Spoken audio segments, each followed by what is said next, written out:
소방대원인 저는 서둘러 현장으로 출동 중이었습니다. 화재가 발생한 곳은 상가와 가정집이 혼합된 5층짜리 건물. 그 주위로 여러 명의 주민들이 발을 동동거리며 서 있었습니다. 들어서자마자 순식간에 엄청난 열기가 느껴졌어요. 700도가 넘는 화기에 창문이 깨져서 사방으로 유리 파편이 튀었어요. 생각했던 것보다 훨씬 더 심각한 상황. 초짜인 후배를 제 뒤에 두고 5층으로 향하는데 커다란 시멘트 파편이 제 바로 앞에 쿵 하고 떨어졌습니다.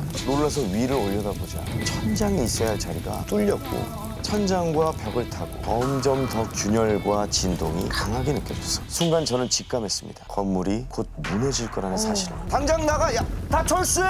소리를 지르면서 건물 밖으로 빠져나가려는 이 후배 동찬인 녀석이 무두커니 건물 위만 쳐다보고 있는 겁니다. 5층에 무슨 소리 안 들리십니까? 지금 나가야 된다고! 안 돼요. 도와달라는 소리 분명히 들었다니까요. 그리고 녀석은 말릴 틈도 없이 불길 속으로 사라져버리고 말았습니다. 애타게 불렀지만 들려오는 대답은 없었어요. 이 산소통 게이지를 보니까 남은 시간이 5분, 4분, 3분. 더 이상 후배를 기다리지 못하고 무거운 발걸음을 옮기는데 선배. 절 부르는 소리에 앞뒤 잴 것 없이 곧장 위층으로 달려갔습니다. 그리고 힘겹게 후배 동찬이를 찾았는데 녀석이 불길 한가운데 멍하니 주저앉아 있는 겁니다. 어서 가자고 소리를 질러도 대답 없이 허공만 계속 바라보며 흐느꼈어요. 제발 좀 정신 차리라고. 후배의 어깨를 흔드는 사이 눈앞에서 천장과 외벽이 무너져 내리기 시작했고 저는 억지로 녀석을 들쳐업고 혼신의 힘을 다해서 달렸어요.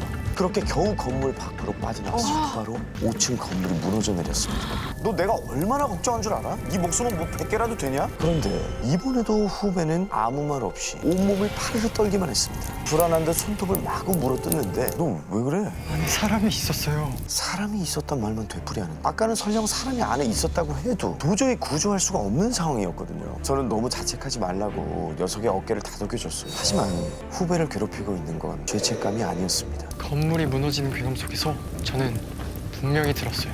살려주세요. 제발 저 좀 구해주세요.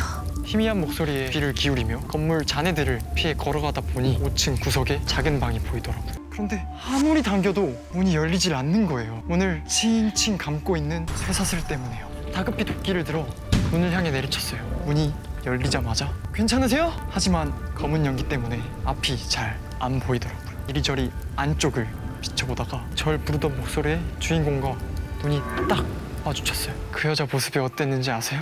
저렇게 울부짖으면서 입은 찢어져라 웃고 있는 거예요. 서서히 연기가 걷히고 여자의 모습은 점점 더 선명해졌는데 긴 머리카락과 옷이 불에 잔뜩 그슬려 있고 그 사이로 화상을 입은 시뻘건 피부가 보였어요. 살려달라고 계속 비명을 지르면서 실정시 양팔을 흔들며 춤을 추고 있는 거예요. 그래서 화재조사반과 경찰관에게 여러 번 확인을 해봤는데 다들 건물 안에 사상자가 없다고 말하는 겁니다. 그런데 그 후로 후배의 상태는 더욱 심각해져만 갔습니다. 저 이러다 죽을 것 같아요. 불 속에 그 여자가 자꾸 나타나요. 분명히 침대에서 잠이 들었는데 눈을 떠보면 불이 난 그 5층 건물에 자기가 서 있대요. 그리고 불 속에서 봤던 그 여자. 나 구해준다며!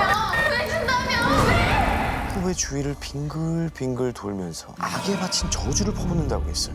그리고 며칠이 지난 새벽. 제가 잘못 본 게 아니었어요. 그 건물에 대해 조사를 했거든요. 동네 사람들이 알면서도 쉬쉬하고 재수 없다면서 막 쫓아내고 그러다가 한 할머니가 왜 자꾸 저 불난 건물 물어보고 다니고 그러노? 10년 전 건물 5층에는 건물주 부부가 살고 있었대요. 그런데 두 사람은 이 동네에서 소문이 날 정도로 문제가 많은 부부였습니다. 남편의 의처증 때문이었죠. 매일같이 아내를 때리고 감시했어요. 이 남편이 밤낚시를 가기 위해 외출을 하면서 구석에 있는 창고 같은 방으로 아내를 강제로 밀어넣었대요. 혹시나 자기가 없는 사이에 밖으로 나가지 못하도록 아내의 몸을 쇠사슬로 칭칭 감은 다음에 천장에 매단 겁니다. 그리고 그날 밤 건물에 불이 나고 만 거. 점점 번져오는 불길 속에서 아내는 살려달라고 비명을 질렀습니다. 하지만 밖에서는 아무도 그 소리를 듣지 못했고 혼자 외로운 사투를 벌여야 했어요. 제가 그 여자 처음 봤을 때 춤추고 있었다고 했잖아요. 근데 그거 춤춘 게 아니었어요. 밖으로 나가고 싶어서 쇠사슬을 풀려고 돌고 있던 거라고요. 두 손이 피투성이가 되도록 쇠사슬을 잡아당기고 또 잡아당겼던 여자. 하지만 쇠사슬은 꿈쩍도 하질 않았고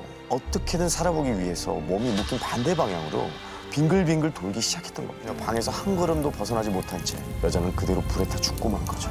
그 여자의 죽음 이후로 그 건물엔 1년에 한 번씩 꼭 불이 났다고 했습니다. 그리고 저희가 출동하기 몇 년 전부턴 5층엔 아예 사람이 살지 않았고 여전히 그곳에는 여자의 한이 남아있을까요?